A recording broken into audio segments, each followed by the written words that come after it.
Gene, imagine if these were like 10 little dogs, okay? And they were on a mission.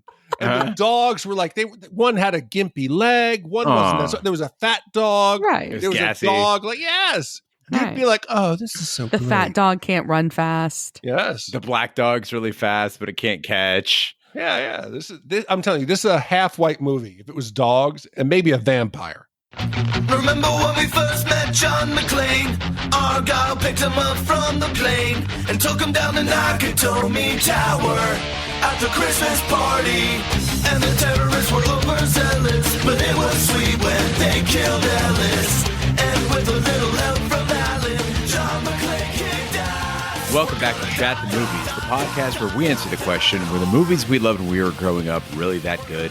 Have you ever caught yourself thinking, why don't they make movies like they used to? Can you still remember spending your Friday night searching for the perfect movie rental at Blockbuster Video? Do you know what Blockbuster Video is? If you answered yes, then this is the podcast for you. I am one of your hosts, Gene Lyons, and alongside me are my co-hosts, Ash, the Berserker Barbie doll O'Shea. Hi, y'all. And Big D, Dick Ebert. Good evening. And each week we take a look back in time and decide if our favorite films still hold up. The movies we cover are chosen by you, the listeners, who generously commission the films you love. If you'd like to see all the movies we have covered, will cover, or want to choose one for yourself, please visit us at shatthemovies.com and have a look. At the end of each podcast, we provide you, the audience, with the number of wipes each movie would take to get off your respective butts. So thank you so much for listening. If you haven't already, hit that subscribe button and share with a friend. That's how we help the podcast grow. Additionally, subscribe to our sister podcast, Shat on TV, where we review TV series such as Westworld, Taboo, American Gods, Lovecraft Country, Game of Thrones, True Detective, and Watchmen. Find all the information and past episodes at shatontv.com. And finally, you can hang out with us live all week by following and subscribing to our Twitch channel, shatthemovies.com/Twitch, where we play video games and host watch parties and other special events. All that being said, Big D, what movie are we reviewing tonight? Well, Gene, after last week, thankfully, we all escaped our review without an STD. And this week, we're going to go back to the gridiron. We're going to strap on our jock straps. We're going to put on the old shoulder pads. And we're going to feel the shame and humiliation of being picked last as we review the 1994 sports comedy for our wonderful listener, Braylon D. And it could only be Little Giants. When Braylon wrote in and said, "Dear Shat Crew, thank you so much for accepting my commission of The Little Giants. For me, the 90s was the golden era to be a kid, especially when it came to kids' sport movies. There were so many great ones like Angels in the Outfield, The Sandlot, and The Mighty Ducks. But for me, Little Giants was at the top of that list. Being from Dallas, Texas, I'm a little biased. To see your favorite team represented on the big screen, albeit in the form of a Little League team, was exciting. It was one of those movies for me that when it's on, I stop and have to watch it. How I miss the days of Saturday morning cartoons with a big bowl of sugary cereal and hanging out with my friends. Thanks again for all the joyful years, and hopefully there's plenty more. Thanks again, Braylon D." Thank you, Braylon, for this palate cleanser after last week's harrowing film. In fact, as we were doing the research and notes and even writing the metadata while posting kids, every time I Googled kids movie, kids, the 1995 Larry Clark film did not come up, but Little Giants came up in half of those searches. And I just kept thinking, man, what a fucking shifting gears. Yes, thank you very much. This is like a wine tasting. Braylon is the glass of water that helps us clear our palate. Yeah. So thank you very much. Kids is the bucket we spit all the shit into.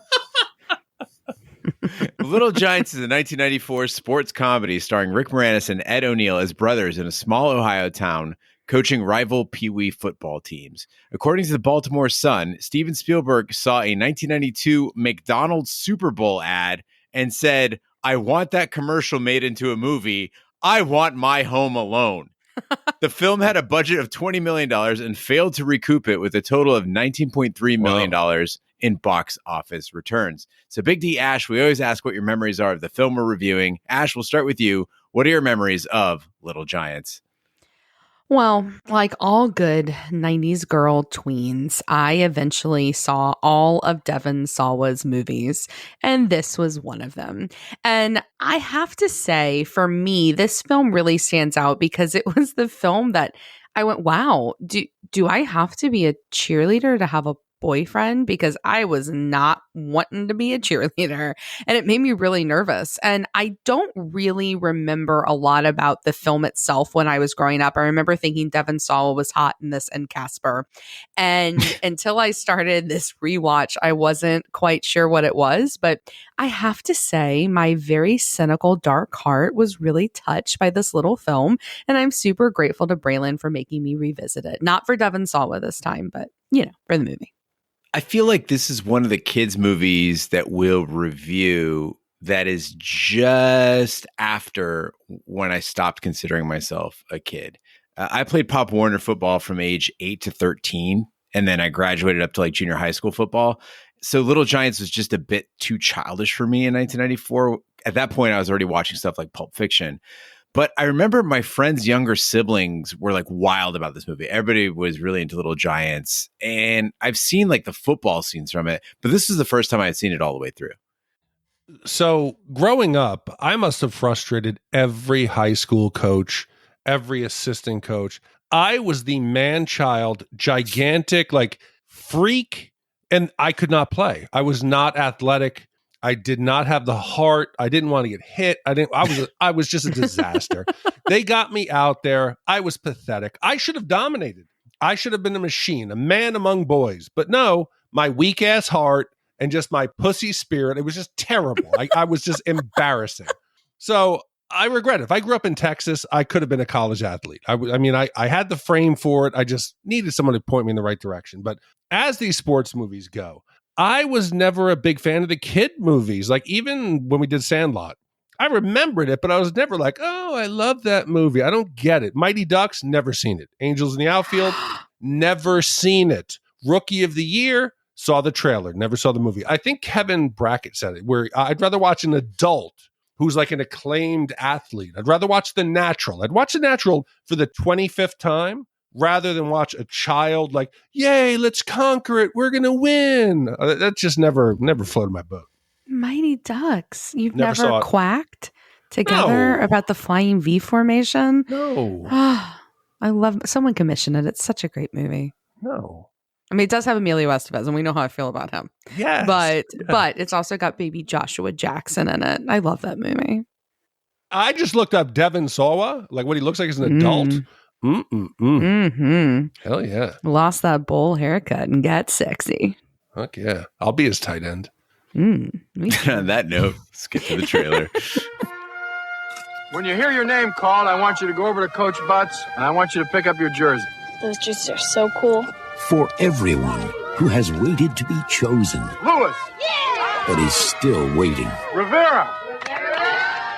For everybody who has dreamed of being somebody. Scanlon! But is still dreaming. Walker! For every person who only wanted that one chance. For the rest of you, But never got it.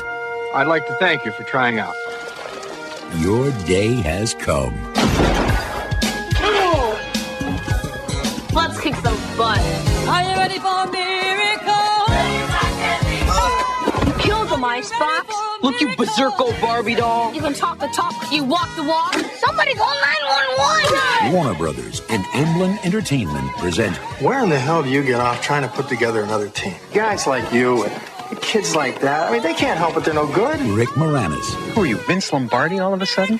It's Pee Wee football. Ed O'Neill, Oh my god, Coach is a vampire! Peanut butter and jelly sandwich? You'll never get anywhere treating your helmet like a lunchbox, son. and a cast of small wonders Timmy, I'm not sure, but I don't think that goes there. in the story of a gridiron miracle. League rules clearly state, one town, one team. Meet me at half court. It's the 50-yard line, Dad! Now, with a little professional help, Bro! they've got exactly 2 weeks to learn how to pass, What a hunk. Hi. catch, Son, if you're gonna cheat, win! block, Get the fear out of your eyes, let's go! You got it made. and kick butt. Want intimidation? I'll show you intimidation. Little Giants, Do you like football? No? You want to play football? No? Great, you can be on our team. heroes come in all sizes. Danny O'Shea has always lived in the shadow of his older brother, Kevin, a Heisman Trophy winner and local football hero. Despite being the best player in town, Danny's daughter, Becky, nicknamed Icebox, is cut from Kevin's Cowboys team because she is a girl. Also cut are her less talented friends, Rashid Hannon, who can't catch anything, Tad Simpson, who is a poor runner, and Rudy Zoltek, who's overweight and gassy. After being ridiculed by the players who made the team, Becky convinces her dad to coach a new Pee Wee team of their own. There are many actors that I find incredibly charming, but there is one amongst them all that I just think is the most absolutely precious man, and that is Rick Moranis. I think that his presence on screen, there's just something about him, from Spaceballs to Ghostbusters to pretty much everything he's been in, Honey, I Shrunk the Kids. I mean, whenever he's on screen, he makes you feel safe, he makes you feel happy, he makes me feel really good. And I just hate that he left acting. And if you know his story, like, it's actually a really sad story about why he had to leave. But everything he's in, I think he elevates. And this is no different. I think it takes all of 5 seconds for you to figure out, just by the way he's dressed and the way he carries himself, that he's a sad single dad that we're going to love and root for in this movie. And only an actor like Rick Moranis can make that character not pitiful, but make them just really endearing. I'm so glad you brought up the way he dresses, because I have a new complaint about Rick Moranis. I'm a fan, as you are, but after seeing him in Brewster's Millions when he had a beard and dressed like a normal human being, I now realize that in all of his roles, he's trying to make himself look like a dipshit. And I'm like, dude, you're talented enough. You don't need to wear a costume. Just be Rick Moranis, slightly better looking than you look on screen in Little Giants, and you'll be okay. Dude, how did somebody sucker punch him? Who sucker punches Rick Moranis on the streets of New York? Who would do that? Kids. Yeah, probably his fucking kids. Tully. Yeah. Tully's out there punching him. Man, but as cool and cute and just huggable as Rick Moranis is, how about Justin John Ross? The little one, he was young Danny. He was perfect, and it starts the movie off with a bang. Okay, you guys have now named 2 people by name in this movie and missed the big fucking star. Rick Moranis is a speck on Ed O'Neill's ass. Ed O'Neill, this is fucking Al Bundy, and you got him in a kid's football movie. He's perfect for the role of, like, aging Heisman Trophy winner who owns the big dealership in town. He's got those big blue eyes, and he's not trying to be sadistic. Like, this is a very interesting character because they got Ed O'Neill, who's a no-nonsense guy, and he's just being a realist. Like, stop for a second and think, if Little Giants were real life and not a fucking fantasy tale, he is 100% right in this movie. Oh, he's 100% correct. He's amazing. He is not married with children. That was a sad man. This is a proud man. He won a Heisman. I want to know what happened to his NFL career. Maybe an injury. Maybe that's in like a sequel, a follow-up, or a prequel. I would like to know why he didn't go on. Nobody talks about his pro career. But he is not the typical high school or like football coach in general, like Coach Bud Kilmer we've seen. Right? The guy, the win at all costs. I'm going to field the best team. I don't care if somebody's hurt, if somebody's going to die. You know, he wants to field the best team, and that's what he's doing. With the exception of Icebox, all those cuts were justified. They were completely justified. And he really tries to pick up his brother. He doesn't shit on him. He says, listen, Einstein couldn't catch. Did we care? No. You know, come on, just think about it. He said, people have their own abilities. Look at the things you're doing with the chess club and the nature. He's not tearing his brother down. He's not an asshole. He's supporting him, but he's a realist. I don't disagree with any of that, but that scene where they're all getting cut, it's so brutal, because I think there's this moment that any kid that participates in something, whether it's sports or academic, decathlons, whatever, there's a moment that every kid experiences where they have to worry about whether or not they're being cut, whether or not they're good enough. And I certainly experienced this with my dance career. There was the first audition I didn't know, like I wasn't completely confident I was going to make, was in middle school. And it was really competitive. And it came down to me and another person for like first alternate. And I was just praying for somebody to get hurt. And unfortunately they did. And I got to, play in the big leagues, but it was so incredibly brutal. And then I watched my own kid go through it. Ellie had her first audition for a ballet, and there were 20 kids her age, ages 3 to 5, and they cut 11 of them. And those little girls were so devastated. And fortunately, Ellie wasn't cut. And so, like, there's part of me that I'm like, yeah, like, it makes sense to have the best people out there, but it is a tough lesson to learn. Yeah, I want to check your Tanya Harding ass here for a second, because that age is way too young to be cutting. Like, they're still learning fundamentals. How do you know if one kid is better than another kid at that stage? And I refer to, like, the fighting world, right? The MMA world, even the Muay Thai world, the BJJ world. At schools, when we train, you all train together. There's no cutting people. You just have a fight team, and that fight team is the one that's, like, cleared to compete. But you still get to train together. What I don't understand is cutting the kids from even being able to practice together. That's just unnecessary and cruel. So the kids are still allowed to practice together in class. They just can't be on stage in the show. And at that age, it isn't so much cutting for prowess and, like, ability. It's cutting for attitude and adaptability and for looks. They want the cute kids out there. So it's really fucked up. That's really fucked up. It is. It is. But listen, to quote the great NFL legendary coach, Jim Mora, we play to win the game. If you keep score, I'm not dragging along the dead weight. This isn't feel good. Let's make everybody feel wonderful. We'll all get medals. Failing builds character. When you fail at something, if you don't achieve a goal, if you try out for something, you don't make it. You know what? You learn a lesson. I got to work. I got to get back. Nothing is really given to me. And if kids are given everything and everything they do, they're part of the team. And then one day when they're out in the real world and they realize, holy shit, I'm not as exceptional as mom made me think, they're going to have a really hard day. What fucking real world are you in? I spend my entire day dragging my coworkers through the fucking their lives.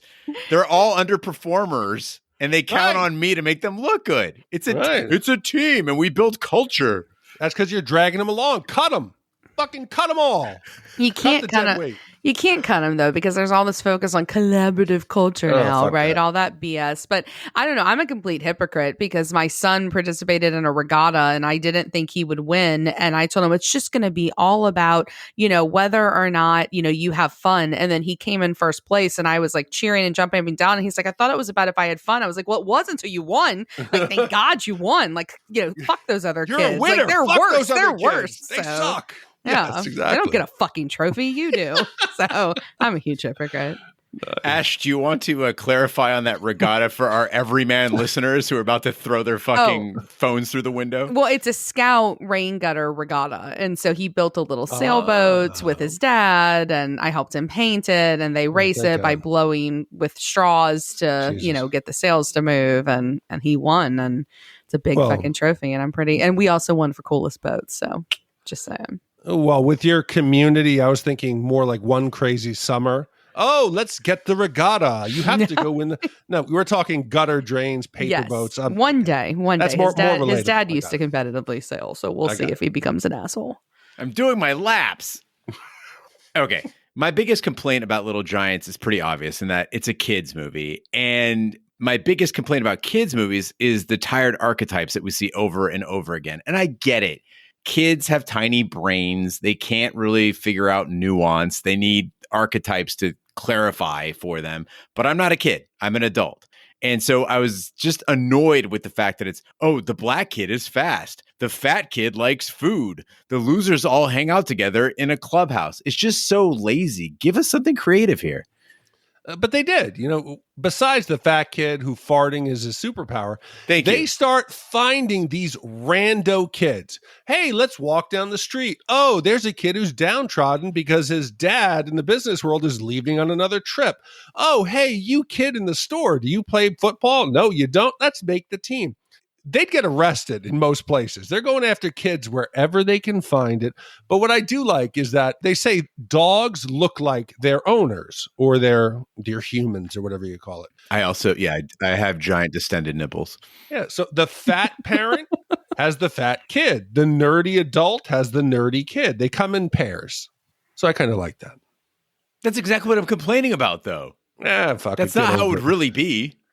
I know, but but this is like where like I think a philosophical issue comes in with kids movies I know we're adults and we may like scoff at those silly archetypes, but who is this movie for, right? It's for kids. Yeah, but you could also make it that the black kid likes food a lot and the fat kid is fast but can't catch.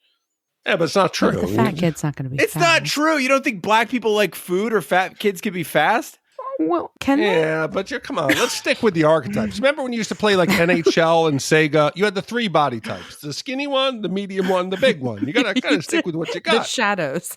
Yeah, but I'll tell you, this movie caught me completely off guard. And to use like a football pun, they called the fucking fake punt on my ass. When they're talking about mommy, that mommy's not around, I'm like, oh shit, here comes the waterworks. We're gonna get the story about mommy having cancer or mommy got sick. Some tragic story. Fuck no. Mommy straight up left. Danny says she didn't quit. She found a new team. My heart was like ripped out of my chest. I was like, fuck, this is the hardest lesson these kids have learned. Getting cut from this team should be nothing. Holy shit, I did not see this coming. I wish I would have had that euphemism when I broke up with like a dozen people in college. Called the fake punt? I'm not quitting. I'm just choosing a different team. Yeah. But I'll keep a fake punt in my back pocket, Big D. Thanks. Just in case. No problem. Because of the one town, one team rule enforced by the Pee Wee Football League, the O'Shea brothers decide to have a playoff game to determine the lone team that will represent Urbania. Alongside Becky, Tad, Rudy, and Newbie, an intelligent boy who becomes assistant coach, Danny also gathers other children that have never been given a chance and dubs the team the Little Giants. Among the Giants is Junior Floyd, the strong-armed quarterback son of Danny's childhood crush, Patty Floyd. Becky slowly develops a crush on Junior and struggles with her newfound feelings as a young woman. Okay, so there's a rule here that I think is really stupid that this whole movie is based on. So I feel like Big D calling bullshit like I don't get the parameters because they've got this rule that only one Pee Wee team can come from one town. And that's just bullshit. I'm sorry, like here in Houston, there are hundreds of Pee Wee teams that kids can play on. This is not a beauty pageant. It's not one representative coming from Miss Urbania or whatnot. You can make more money with more teams. And I think the movie kind of is on a really shaky premise at the start because of how flimsy the setup is. I mean, I imagine Urbania is based on Urbana, Ohio. And if that's the case, there's like 7,000 people there. So maybe the state, Pee Wee board is saying, look, for 7,000 people, you get one team. But I want to dive deeper into what you're okay with and what you're not okay with, because you're okay with cutting a child, a fucking 7-year-old from a team, but you're not okay with cutting an entire team from a town? Where's your loyalty lie? No, because good kids can make all the teams and then the best kids win for that town. Yeah. Yeah, so like I think Rocky IV over here. As a connoisseur of Little League Baseball around this time, I do like the bracketing. And maybe this was a big tournament.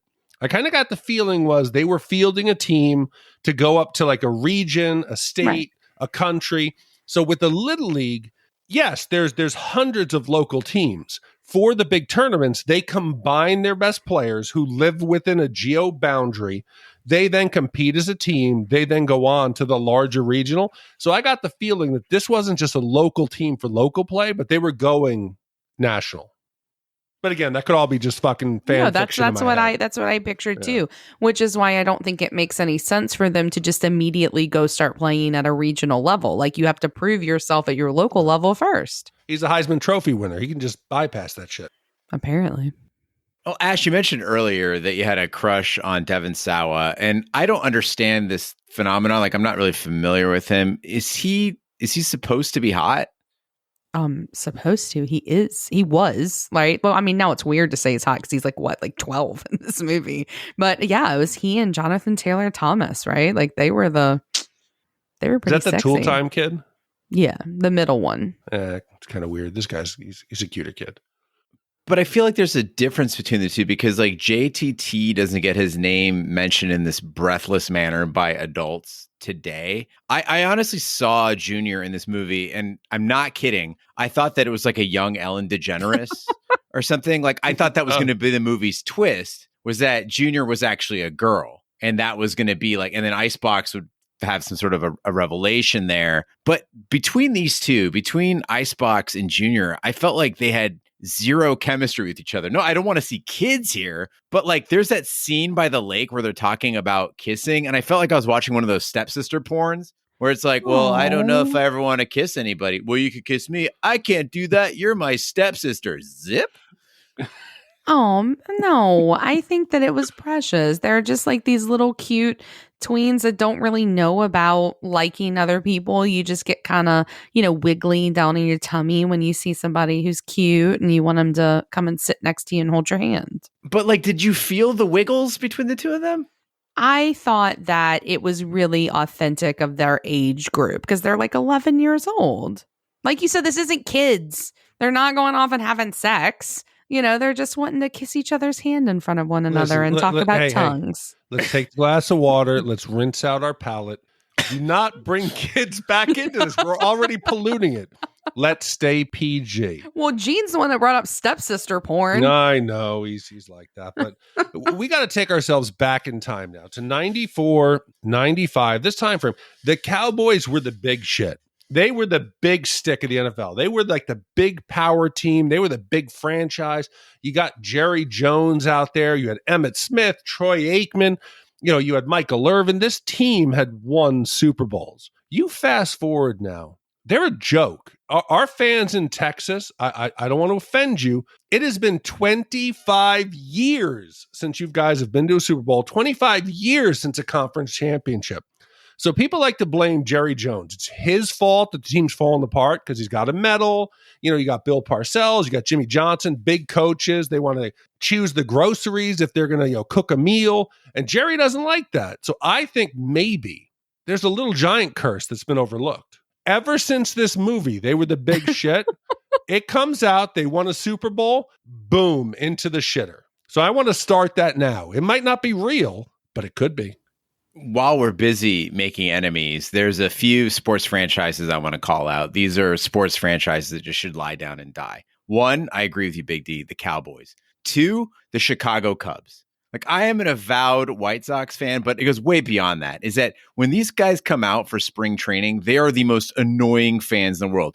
Any fan base that carries around a flag with a W that they wave around when they win deserves to fucking lose. That's embarrassing. Like, act like you've won before. With them, I would go with the Los Angeles Lakers. I have not met a Lakers fan who wasn't a fucking prick. And of course, Tottenham Hotspur.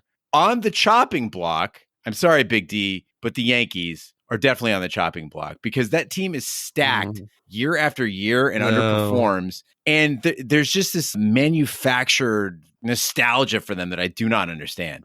Well, I think they, as a personal Yankee fan, when they moved out of the old stadium, when the original Yankee Stadium or the renovated Yankee Stadium was torn down and they went to now, which is like a modern version of it with all the luxury boxes and the corporate seating, you used to have the old drunk Yankee fans sitting in the bleachers for $12. Now you got a dude in a $5,000 suit sitting down front drinking $40 cocktails. They're not the Yankee fans. So right now I feel they're too corporate. Just give them time. And they're not stacked. They're a shit show this year. If they even make the wild card, fingers crossed. And also the Steelers. Danny recruits a new football ringer in town, Spike Hammersmith, by tricking his overzealous father. But Spike proves to be arrogant and refuses to play on a team with a girl. Kevin picks up Spike for his Cowboys and convinces Icebox to become a cheerleader so she can win Junior's affection. Just as the Giants start to lose hope, a bus arrives carrying NFL stars John Madden, Emmitt Smith, Bruce Smith, Tim Brown, and Steve Edmund. They teach the kids about football and inspire them to believe they can win. As an 80s and 90s movies podcast, we, of course, are no strangers to montages. But in this training montage, I realized that Rick Moranis is a garbage coach. He's got 2 weeks 2 weeks to prepare these kids who basically don't know how to play football for a game. And what are they doing with their time? Strength training. Football is an incredibly complicated sport, and your team is undersized. You're not going to strength your way through this. Your only advantages are a good quarterback and a stellar linebacker. All of your time should be spent on teaching routes and tackling and nothing else. Yeah, but you forget, Danny doesn't know football. He's got the white Urkel running the computer, the Commodore 64, to come up with some plays, so he doesn't know it. But even the pros don't help, okay? I thought I was a football fan, so I was like, yeah, woo, we got the pros coming out here. I'm like, yeah, this is going to be great. But they don't help much. 80% mental, 40% physical bullshit. It doesn't work. They come off the bus, and I'm like, who is that white dude? I'm like, Steve Edmund? Who is that? What is this dude doing with a batch of Hall of Famers? You got John Madden, Emmitt Smith, Bruce Smith, Tim Brown, all Hall of Famers. And then you got Steve Edmund. I had to look him up. He was the number one pick in 92. He was a bust. He played only 50 games in the NFL because of injuries.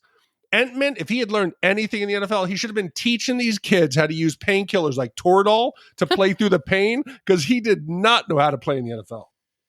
Well, I don't know. I just felt sorry this whole part of this movie for Icebox.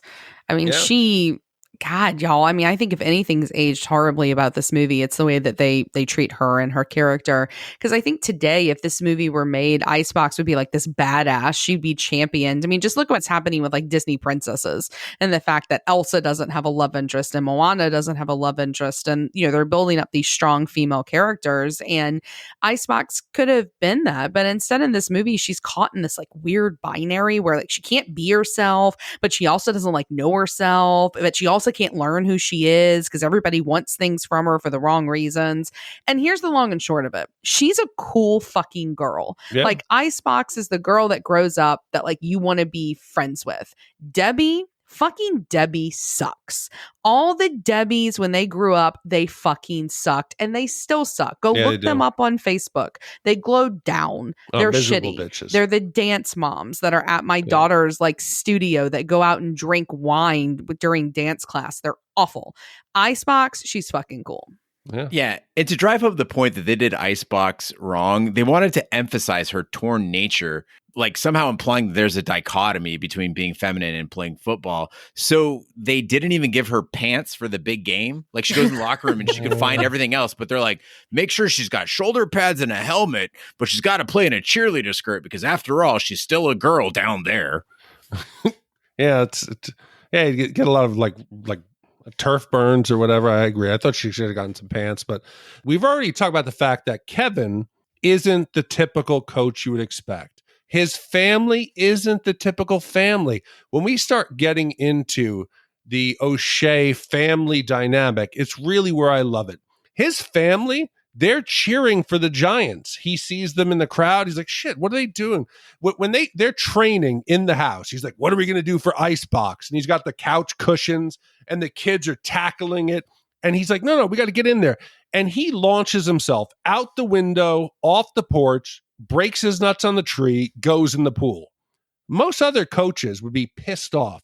They'd be angry, vengeful. No, the family sits down and rewinds the VHS tape and makes him watch it over and over and over again, laughing at him. And it really made you realize that this character, yes, he's got the bravado. He's putting out that fake facade. I'm the Heisman Trophy winner, but he's still that kid and it's still his brother and he's still a good guy. Totally agree. Ed O'Neill saves this movie. It would have been irredeemable if they made Kevin a complete asshole. Made him a misogynist, plus a guy who wins at any cost, plus a guy who can't take a joke, plus a guy who disrespects his wife, plus a guy who is, taking advantage of children. Not like that, but you know what I mean? Ed O'Neill is impossible to dislike, and they were smart to not try to make him dislikable. I think Al Bundy, we talked about him a little earlier, was kind of the same. Like Al Bundy's kind of a dick, but you root for him all the time because he's not all that bad. But I agree with you, Big D. Kevin's a better guy than Al. Yeah, but Al Bundy only had that 5-touchdown game. He didn't win a Heisman. If Al had won a Heisman, he'd be a fucking asshole. Well, on the day of the game, Kevin goads Danny into making an impulsive bet. If Danny wins, he gets Kevin's Chevrolet dealership. If Kevin wins, he gets Danny's gas station. Facing a 21-point halftime deficit, the Giants' spirits are lifted when Danny gives them a speech. They begin to make a big comeback with a series of outstanding and unexpected plays, but Mike Hammersmith orders Spike to take Junior out of the game. Spike injures Junior by spearing him with his helmet after the whistle, which even Kevin considers disgraceful, unsportsmanlike conduct. So again, Kevin, he surprises me here. We get a scene. You've got now the robot kid, the one who's been raised and bred to carry refrigerators and to be just nothing but football 24/7. They've moved to the town to play for Kevin O'Shea, and he gets out there and the father tells him take a cheap shot. I'm totally expecting that they're going to be on board. They're going to injure someone. This is where we get the big, the tension in the game. Fuck no. Kevin says, you do that shit again, you're gone. You're gone. Your kid is gone. That's not how we play. He may be that overbearing brother, but he wanted to win as fair as possible. Yeah, if this movie does something right, is they get sportsmanship right, because sportsmanship is everything. And I think it's a hard thing to explain to people who haven't competed with each other. And I honestly think that the higher the chance of injury at a sport, the greater the degree of sportsmanship. I try to explain to my mom all the time because she just doesn't understand how I can spar with people and roll with people where we're, punching and kicking each other or trying to lock up each other's joints and then still call them friends and train with them weekly. And it's because there's a trust implicit in sports, right? You play hard, but you play fair. If you didn't trust your opponents or trust your teammates, you wouldn't be out there on the field. And I think they do a good job showing that as a message in a kid's movie. Well, I think more than that, I think everybody always talks about how you have to learn how to lose well, but this also addresses how you have to learn how to win well as well, which is something I honestly was not taught growing up. I was taught how to lose, but I am the worst winner, still to this day. And it's one of the things that I wish I could change about myself because I am highly competitive. I get really angry when I lose bar games. It's something that I've always had, but as competitive as I am, I win so horribly where I will taunt my own children. I won in Guess Who 2 nights ago and I was like, oh, guess who won in 3 questions? I have a really hard time winning well. And I wish there were more movies like this that would have taught me better. I mean, you won Shat on Jeopardy 20,000 to 1, and you were pretty graceful about it. I don't think you gloated or anything, at least not on social media. Maybe your family. No, I mean, I think it's a little different because I was drunk. But when I'm really, that puts us down even more. She demolished us being drunk. That's she was toying with us. When I'm really into it, Tom, one of the biggest fights we've ever gotten into is we used to be a part of a group that played board games every Friday night, and we would put everybody's names in a hat and you'd pick out who your partners were. And one night I picked him out and I was like, oh great, well obviously I'm not going to win tonight because he's the worst. And he got so pissed at me because I embarrassed him, and rightfully so. I embarrassed him in front of all of our friends, and he refused to play that night, which meant I got to pick another partner, and I did win. But I'm awful. I'm terrible. Is that the suburban Houston version of a key party? No, this wasn't in Houston. This was back in Hattiesburg, Mississippi. Oh, okay. Much cooler. Yeah, it's much. Hey, D&D's on Thursdays and board games on Fridays. Super great social life. So I think I made a point here that I don't like this movie. But I will admit, to be fair, to be objective, that some of the lines are pretty good. 2 things that stood out for me in particular, where the writing was just pretty clever, was that kid Rudy, the gassy, overweight kid. He does this thing where every time they call him up, he runs over and goes, "You rang?" And he does a lurch voice. That's cute. And then also, Rashid, he gets some pretty cool lines in the movie. At one point when he gets cut from the team, he's like, "Oh, I'm gonna have to be a senator." Those moments succeeded where overall the comedic efforts failed. I don't think this is a particularly funny movie, but it has its moments, and I'll admit that. Witnessing the attack on Junior from the sidelines, an enraged Becky drops her pom-poms and suits up for the game. She immediately makes an impact when she forces a fumble after a jarring hit on Spike. Other Giants make touchdowns while overcoming personal demons. With a tie score and time remaining for one final play, the Giants offense steps back onto the field and uses a trick play newbie calls the annexation of Puerto Rico. Victorious, Danny suggests that rather than having the Giants solely represent Urbania, they should merge with the Cowboys so that both he and Kevin can coach the team. So as I said before, this is my first time watching the entire movie through, but everybody has heard of the annexation of Puerto Rico. If you like was alive during this time, you had to have heard it. Now you see the GIFs, you see the memes, you see the clips. And in a case of life imitating art, as I'm researching this, I'm like, I got to see, is this a real play? Who drew it up? Is it based on anything? NFL coach Ron Rivera of the Washington football team last November actually ran the annexation of Puerto Rico. They called it the Fumble Rooski. And he ran it against the real Dallas Cowboys. After the game, Rivera confirmed. He said, yes, I was inspired. I loved the 94 movie. I've watched it with my kids like 100 times. And this wasn't the first time Rivera had run it. During his first year at Carolina, he scored a touchdown against Houston on it. This fucking play is real, and it works. Everybody should be running this. Yeah, running the annexation of PR in real life is awesome. Running it in a movie bothers me a lot because one thing young football players and movie makers love is the trick play. It's like in every sports movie. I think it's the cheapest idea in screenwriting that they're going to have that trick play. You know, Mighty Ducks did the same shit. And I was so disappointed because as people have been ranting and raving about Ted Lasso, which is admittedly an okay show, it's pretty good. But what did they do in Ted Lasso? They're like, what trick plays do we know? And they did an entire episode about trick plays. And I'm like, it's such a tired idea that needs to be put to bed. But you can't. What did you expect them to overcome them with their talent, with the weight training and the calisthenics they've been doing?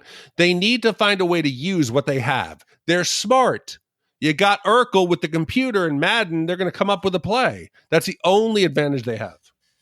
I think it'd be a stronger message in the movie if they just ran it right down their throats. That's Give the ball shit. to Rudy. Go.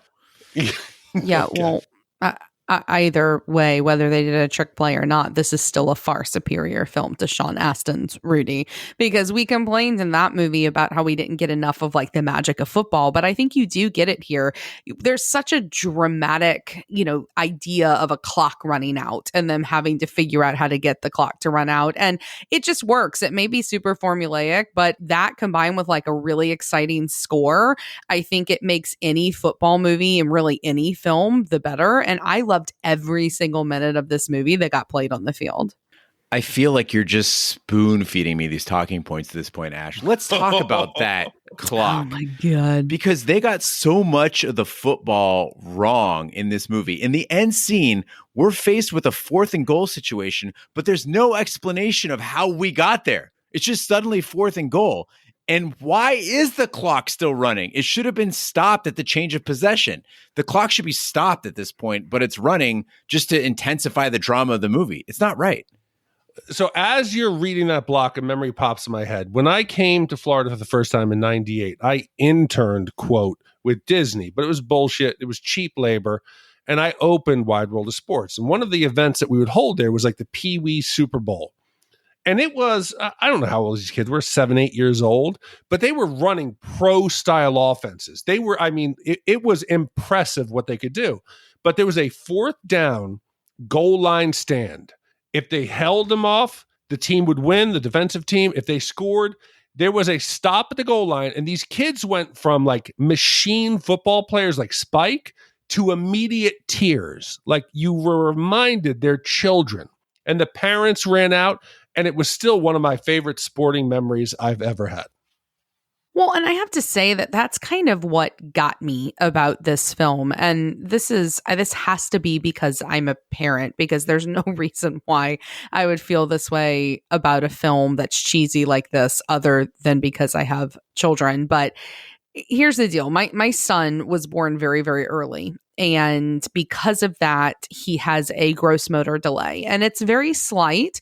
You can't tell it unless you ask him to do something that involves both the top and bottom halves of his body working together. So like riding a bike is really, really difficult for him, or swinging a bat, or catching and throwing, because it requires, hand-eye coordination and physical stuff. And so because of that, I have a kid who would not make the Cowboys. He would have been a little giant, or would be a little giant. And he's not athletic at all, but he desperately wants to play. He's begging us right now to put him in basketball. He just wants to be a part of a team and enjoy himself. And every day he takes it upon himself to go to the front of our house and practice catching and practice throwing and practice jumping. And he's just desperate to be quote unquote normal. And in that way, he wants to win a trophy for something in hockey or baseball or basketball, because that's what his daddy loves. And the hardest thing as a parent is to support that and support his dream, but to know that that dream most likely will never come to fruition because he is not athletic. He's not good at that. And physically, he has some barriers to prevent him from ever being good. And so that one game, one speech, that one time thing that Rick Moranis gives them, it really hit me like in the heart. And I started getting really choked up and I had a couple of solitary tears run down. And so it's just like these kids who work so hard, they get that one time. It's ridiculous. It doesn't make sense. But I couldn't help but see my own son in their awkward but yet successful attempts. And this movie made me feel really good because of that. And to walk away and, you know, just have a good day seeing a dream that my kid won't be able to attain, but getting to watch other kids do it was just nice. Finn, if you're listening to this podcast, esports, go into esports. More kids will watch you. Yeah. You'll be cooler. You'll get all the chicks and the money if you want chicks and money.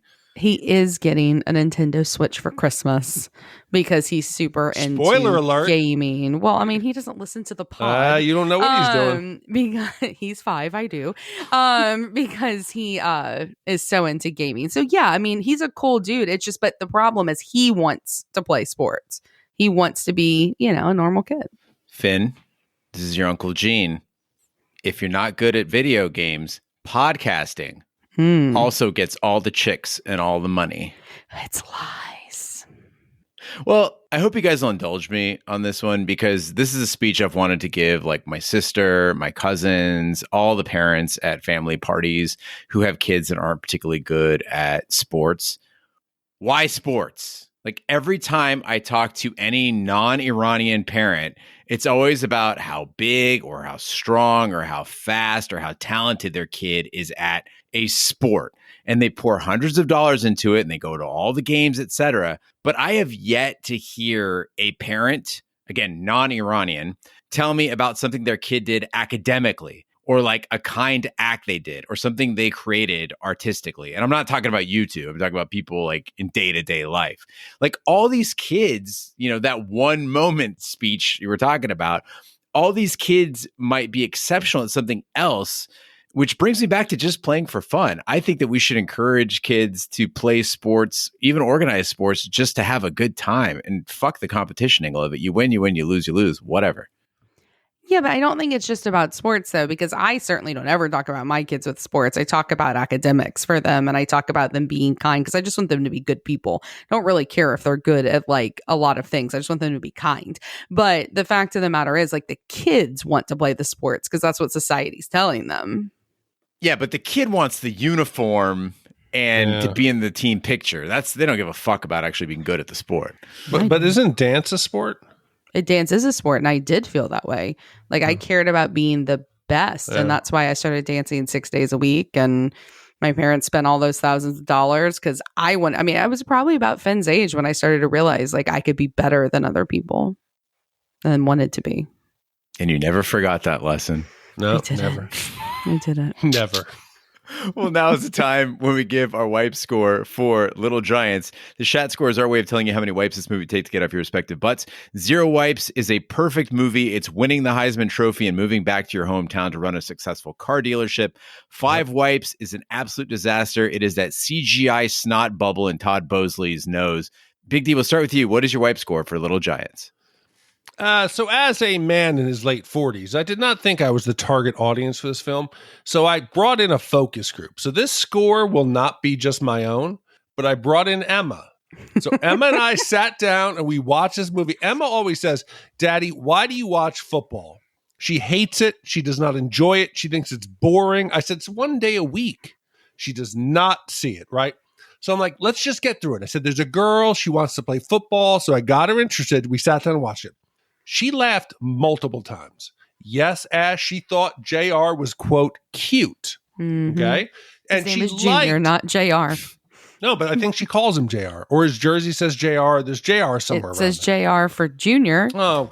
Oh gosh. Oh, wow. We're getting fucking technical here. Wine Ash over here. Yeah, we got wine ash. You don't got my Pinot Grigio on your ass right here. Listen, so she thought it was cute. She liked that Icebox played football instead of cheerleading. She was excited and she got into it. She got really, really into it. So the fact that Little Giants was a hit in the Ebert home, for that, I really did enjoy the movie upon the first watch. I thought it was going to be like the Sandlot bullshit, but this movie has heart. It really did. And it touched me and my daughter on a Sunday watching it. I'm going to give it 1.5 wipes. I'm sorry, Big D. Is this a podcast called Shat on What a Fucking Child Thinks of This Movie? Emma probably also wants to watch Frozen in the middle of July for the 250th time. No. Now, this is why I say parents should not be allowed to give wipe scores for children movies. You guys should be disqualified. And I can't even bring Kevin on because he's got a damn kid too. Me and the King Bee just being pissed about Little Giants. I don't think that's fair though, because then I think like we shouldn't be able to like review vampire movies and Big D shouldn't be able to review war movies. Well, why? Do you have a vampire in your house that's going to assist you with the score? No, but we're all absolutely obsessed with them. By the way, sir, I did not let my children watch this with me. This is my score. But I think we all have biases, right? Yeah, okay. That'll be the rule, is you're not allowed to incorporate your child's thoughts on the movie into the score. No, that poor form, sir. That I do agree with. And for my own personal score, I would say that this movie isn't like great. It isn't anything that like's gonna go down as one of the best movies, even the best kids movies of all times. I stand by the fact that I think The Sandlot is one of the best children's movies ever and far cry better than this film. But this is a fine movie. It's cute. Is it formulaic? Absolutely, it's formulaic. But a lot of the time, that formula, there's a reason it exists because there's moments that it really works. And I think it's a little bit better than average. And I'm going to say it's 2 wipes. You've both been tainted by your love of children. Our hearts are bigger. No, you just got to come on. Get outside your comfort zone, Gene. I know it's in there. That little heart that you display for everyone. I know it's 2 sizes bigger under that shirt. I cannot wait until we review a dog film, and then we're gonna call you out and be like, Gene, you fucking are biased because of June. Gene, imagine if these were like 10 little dogs, okay, and they were on a mission. And the dogs were like, one had a gimpy leg, one wasn't. There was a fat dog. Right. There was gassy. A dog. Like, yes. Right. You'd be like, oh, this is so The great. fat dog can't run fast. Yes. The black dog's really fast. Just eats a lot of food. Yeah. This, I'm telling you, this is a half-white movie. If it was dogs and Gene and maybe a vampire. A vampiric dog. Its mind would blow. I will say that Braylon gave me something different to think about with this review, because a lot of times we comment on movies not aging well. I think that Little Giants probably aged just fine. Like if I were a kid, I'd probably like it. But as an adult, I just found myself uninterested in anything but what Ed O'Neill was doing. Like the characters, as you guys mentioned, they were predictable. The plot was water thin. Ash, you call that out completely. Why is this tournament even happening? And the action was just hyperbolic. Everything was just over the top. I did enjoy the ending because sportsmanship is everything. But I got to tell you that Ash, in a rare moment, I'm going to agree with you that The Sandlot is better than this movie. This is a 4 wiper. Oh, you're fucking heartless. It's harsh. You're terrible. Come on. You're awful. This is not a 4 You're wiper. a bad This is not Red Dawn. This is better than Red Dawn. I want to find out what fucked you up. I want to give it to me. Don't call his mom. It's not his mom's fault. It is her fault. If she met him for 4. brunch on Sundays, he wouldn't be so testy. Oh, she guys. cooks him food. No, she doesn't call him. She afterwards, oh, you did not come to lunch. Why not? What nationality is his mom there? Generic Middle Eastern. Y'all, I had a breakthrough this week. I asked my mom, I said, Mom, I know you don't like to eat late. She says, I don't want to eat after 6. Like suddenly she's Tony Soprano's mom. I said, how about 2 o'clock? How about 2 o'clock on Friday? I'm going to take a half day. We're going to go to Outback Steakhouse. It's her favorite. Bloomin' onion. And she dropped a joke because she's self-employed and has a salon and all, and she gets paid like hundreds of dollars a day from her clients. She goes, I get paid on Friday. Let's go. Nice. And it was like I was like, oh, right. And so I'm so stricken. So we're taking my mom to Outback at 2 p.m. on a Friday for dinner. That's awesome. Wow. I officially have an old mom. Awesome. Yeah. Very exciting moment. Yeah. Well, with 4 wipes from me, 2 wipes from Ash, like how I just deflected all that, and 1.5 wipes from You're Big still D. wrong. That gives us 7.5 wipes divided by 3. That's 2.5 wipes for Little Giants. So, Gene, with a score of 2.5 wipes, that ties Little Giants with 2 other movies in the 132 spot, Empire Records and Back to the Beach. Both those movies are a pile of shit. This is Empire Records is an incredible film. This is just as good as those. I'm fine. Okay, with I'll it's a fine listen, place. I'm going to roll that back. You're welcome. Back. I think each one of those touches us in a different way. So I think they're both equal. I think that is a good spot in the pantheon of Shat. Didn't you like Back to the Beach? I was surprised by it. I think You just called it a pile of shit. Now you're surprised by it. It was a surprising pile of shit. Yeah, you liked that one, okay? It was Empire Records you hated, except for Joe. You were a big fan of Joe. I like Joe. You felt for Joe. Joe's following the rules. All right. Well, okay. Big D, we've got a ton of voicemail. Let's see what we can get through this week. Let's start with Rachel from Milwaukee. Hey, it's Rachel C. from Milwaukee again. One minor point of contention from your vacation episode. And I don't mean to nitpick. In fact, I'm going to fangirl for a sec just to let you guys know how much I do adore your podcast. It's the one I look most forward to. You're my ride or die. Oh. However, you repeatedly referred to Christmas Vacation as the sequel to Vacation. Now, Michelle and I did an episode about European Vacation in our pop-up podcast called Oh Shit Scenes. And I know, okay, so it hasn't popped up in a while. We call it that. It's kind of like when your boner goes into hibernation after your wife gains the quarantine 65. Wow. We've all been there. No. Our Oh Shit I've not been there. Podcast is way more off the cuff. And I rely on you guys for your solid research and polish. Yet even we knew that European Vacation was the sequel to Vacation. Christmas Vacation didn't come out until 1989, which would have made it the third in a trilogy if they had stopped there. Anyway, not a big deal. It's not, as egregious as suggesting that Scorsese directed The Godfather or whatever that controversy was, but just wanted to let you guys know we're paying attention. And in case you were curious about European Vacation, word of caution, avoid, don't watch it. It's terrible. It would make Tequila Sunrise look like Interview with the Vampire. Love you guys. Thanks. Fuck me. I would have bet my life that Christmas Vacation was a sequel. She is 100% correct. Yeah, I knew it was the third one. I just misunderstood the definition of a sequel because I thought a sequel was any movie that came after any other one in a series. But it turns out that the actual definition of the Oxford definition is a published, broadcast, or recorded work that continues the story or develops the theme of an earlier one. But if you dig deeper, and go to Wikipedia, which we all know is more correct than the Oxford Dictionary. It is. A third movie cannot be a sequel. A sequel to the first sequel can be called a third installment, a threequel, or a second sequel. And then, of course, a prequel is an installment that is made following the original product but portrays events prior to those of the original work. So you're absolutely right. Yep. I was using sequel in the loose term, meaning a later one in the series. I should have used the term threequel, or second sequel, or third installment. No, I was fucking dead wrong. And Gene, you've just established why she listens for your research. I would have bet my life Christmas Vacation was a second movie. I'm pretty sure we mentioned European Vacation in the podcast. Yeah. Right, but the order of them, I never would have even just thought of that.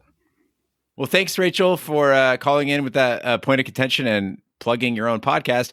Next up, we have one from Rob from Albany. Hi, this is Rob from Albany, Oregon, and I just listened to my first episode of your great podcast. And, there are so many 80s and 90s movies podcasts. I was looking through and I thought, what makes this one different? And I was relieved to see that it's like an honest look at these films, because as meaningful as they were to me back in the day, mindsets have changed and all sorts of things have changed. I'm usually in the minority being a little bit critical of some of my favorite movies, so I appreciate that. So I decided to listen to Red Dawn. This movie was formative to me back in the day, so much so that I went as a Wolverine for Halloween that year. But I quickly learned as I exited my childhood what that movie was all about. And it's not a very good movie. And of course my perceptions have changed as well. But my comment doesn't have anything to do with the movie or with the review of the movie. It has to do with Ash's dismissal of the threat that the Russians posed back in the day. She goes from immediately saying she doesn't know at age 1 to immediately dismissing and saying, I don't think so, with sarcasm, which really jumped out to me as someone who lived through that as a child. Big D threw out a whole bunch of movies from that era that spoke to the threat. If you've watched any Chuck Norris movies from the 80s, you know it's true. If you watch Rocky IV, you know it's true. If you listened to Sting music from the 80s, you know that the threat was real. And I think that needed to be a bigger part of the conversation. Certainly not to be dismissed by those of us who lived through it as children. I agree. Thanks for doing the show. Thanks for listening to me, and go Wolverines. Woo woo. Okay.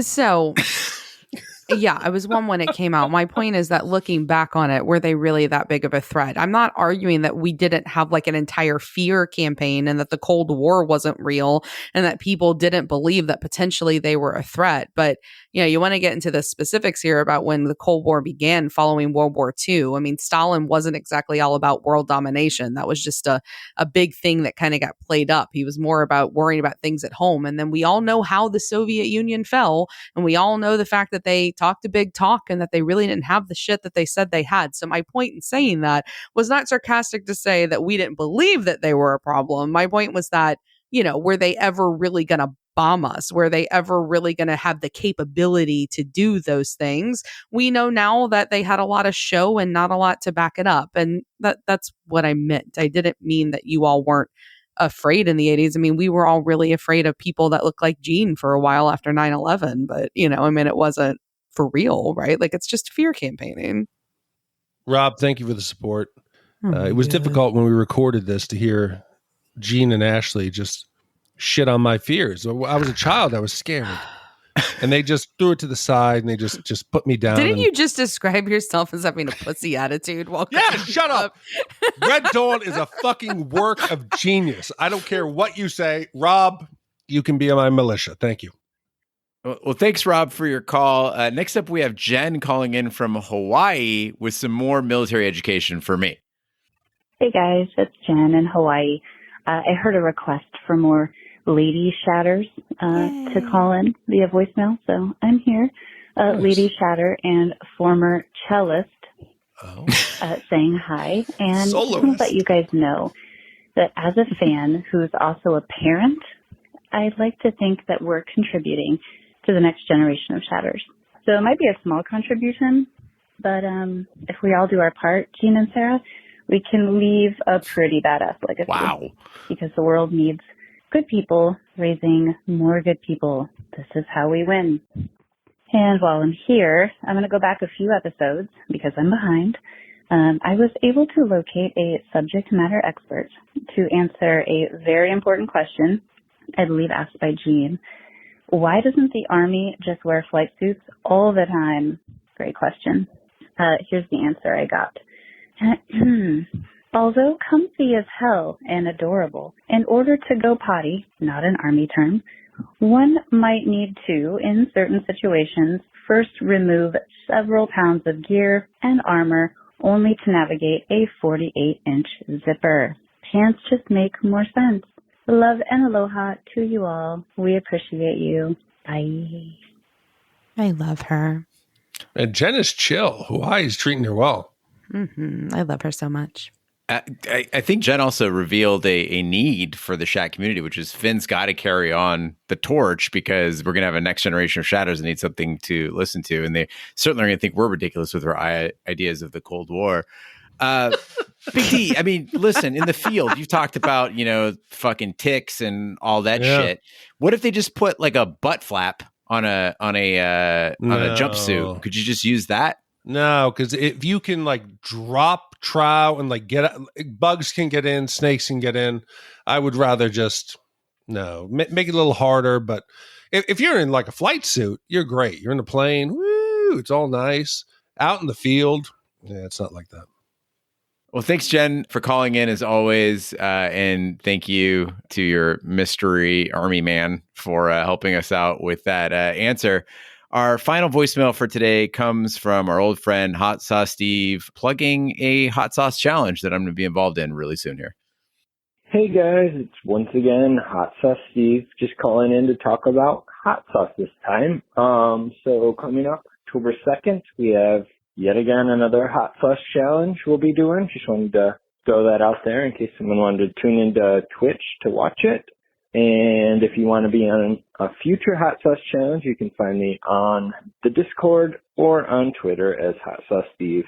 Have a great day. So for those who want to tune in and watch, we'll be live on Twitch October 2nd at 5 p.m. Eastern. That's shatthemovies.com/Twitch. If you miss it, that's okay. You can catch it on our YouTube channel on the following day and after that. But it'll be me, Hot Sauce Steve, a couple other listeners, a couple people over at my house.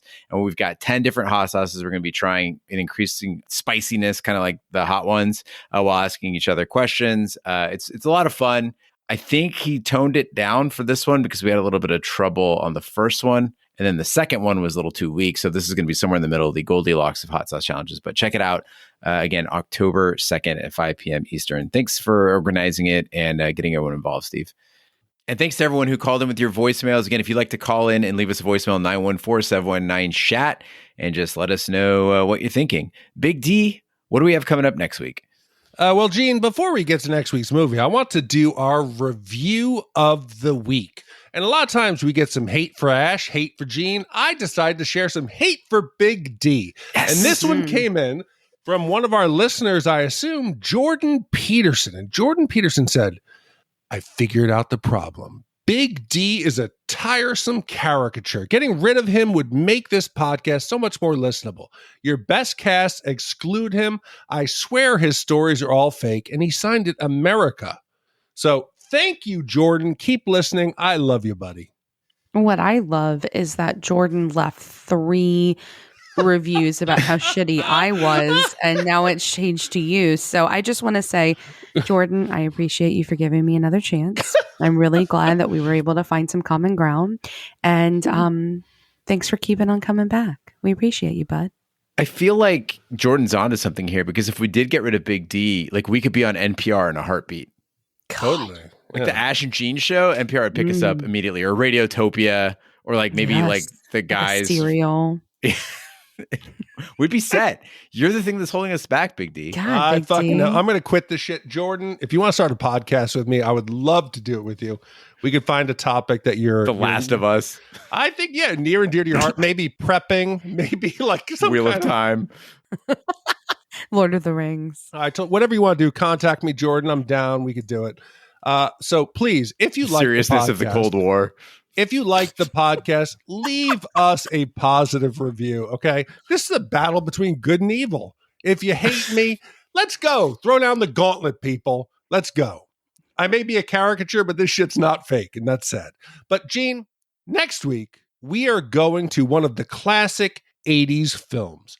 I think anyone who grew up in that time has seen this. It influenced them in a certain way. Ecstatic when his parents leave on vacation for a few days, high school student Joel Goodstein cuts loose with his best friend Miles after an attempt. Goodstein. Where the fuck are you getting Steve from? I don't know. Shit. Joel Goldstein. Listen, I've had too much Pinot Grigio. I'm gonna try it one more time. Ecstatic when his parents leave on vacation for a few days, high school senior Joel Goodson cuts loose with his best friend Miles. After an attempt at securing the services of a prostitute goes slightly awry, Joel hires gorgeous Lana for a night of delight. Stunned by the amount of Lana's bills the next morning, Joel grows frantic after he crashes his father's Porsche. In an effort to raise lots of money fast, a desperate Joel turns the house into a brothel. Commissioned by David Kay, released in August 5th of 1983. And I cannot believe it has taken, what are we on, Gene, 5 years? Something like that, yeah. Yeah, just over 5 years. 5 years to get to this movie. And it will be a memorable one. Mm-hmm. Well, we're busy with the Soviets. It's a busy time.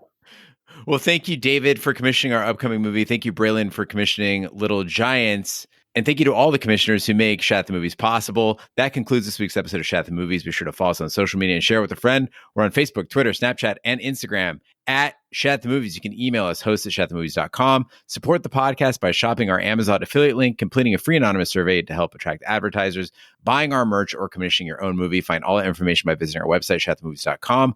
Also, check out our sister podcast, Shat on TV, where we review TV series such as Lovecraft Country, Westworld, True Detective, Taboo, American Gods, Game of Thrones, and Watchmen. Find all the information on our website, shatontv.com, wherever fine podcasts can be found, including iTunes, Google Play, Stitcher, and YouTube. Be sure to subscribe, and if you stop by iTunes, please leave a kind review, just like Jordan. That helps the podcast grow. On behalf of my co-hosts, Big D and Ash, I'm Gene Lyons. Be sure to join us next week for the following movie. So your folks are going out of town. Just use your best judgment. You know we trust you. You got the place all to yourself? Woo! A good time, Joel. In the privacy of your own home. Just take those old records off the shelf. That's her. She's fantastic. Yeah. I sit and listen to them by myself. Did you have a good time last night? I had a great time. Today's music ain't got the same soul. You ever get high, Joe? Don't let me do anything stupid. Don't worry. I like that old time rock and roll. Who's the U-boat commander? Don't try to take me to a disco. I don't remember giving permission for a party, Joe. A party? I still like that old time rock and roll. I've got a trig midterm tomorrow, and I'm being chased by Guido, the killer pimp. Kind of music just soothes the soul. Doesn't anyone want to accomplish anything, or do we just want to make money? Make money. Make a lot of money. There's a time for playing it safe. And a time for risky business.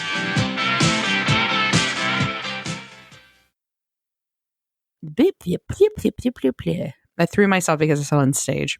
Ugh. But I meant on screen. Anyway, just ignore me. Ignore me. I may have had 3 glasses of wine before I recorded. I got one right now. I'm with you. I drink red like a real Pinot Grigio. Grino Piggio. $9. $9. Red tail. Oh my God.